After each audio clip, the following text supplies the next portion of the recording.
भूल गईले डगर फेंकी दिहले गाँवर जल घर लेकिन नहीं जाके बैजू के नगर एकदम पिया पर निकल गई बा। भूल गईले डगर फेंकी दिहले गाँवर जल घर लेकिन नहीं जाके बैजू के नगर खेला सारा बिचही में सलाटी गइल बा। खेला सारा बिचही में सलाटी गइल बा। गांजा पियते पियावा देव घर में पलटी गइल बा। गांजा पी के पिया देव घर में पलटी गइल बा।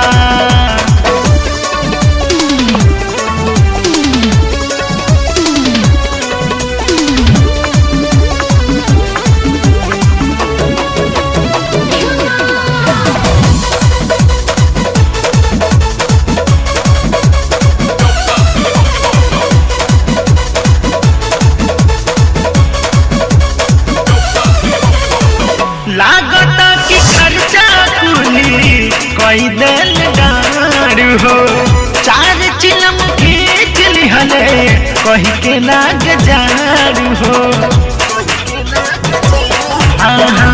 लागता कि खर्चा कुली कोई दिल डार हो। 4 चिलम खींच लिहले कही के लाग जार हो। कहता कि बाती मोर घसा की गइल बा। हाय आधा इंच सीनावा चपाटी गइल बा। गांजा पियते पियावा देव घर में पलटी गइल बा। गांजा पी के पिया देव घर में पलटी गइल बा।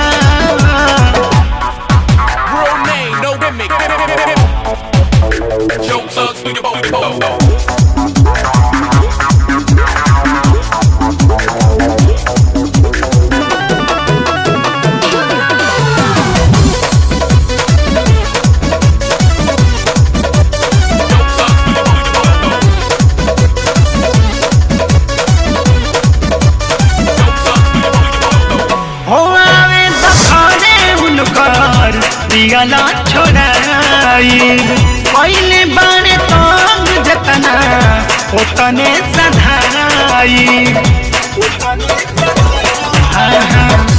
आवे तो घरे उनकर पियला छोड़ाई पहले बारे तंग जतना ओतने सधाई।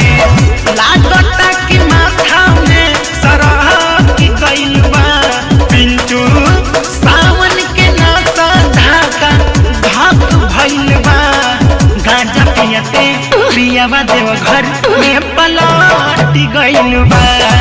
गांजा पी के पिया देव घर में पलटी गइल बा। भूल गइले डगर फेंक दिहले गाँवर जल घर लेकिन नहीं जाके बैजू के नगर। भूल गइले डगर फेंक दिहले गाँवर जल घर लेकिन नहीं जाके बैजू के नगर। खेला सारा बिचही में सलाटी गइल बा। खेला सारा बिचही में सलाटी गइल बा। गांजा पियते पियावा देव घर में पलटी गइल बा। गांजा पी के पिया देव घर में पलटी गइल बा।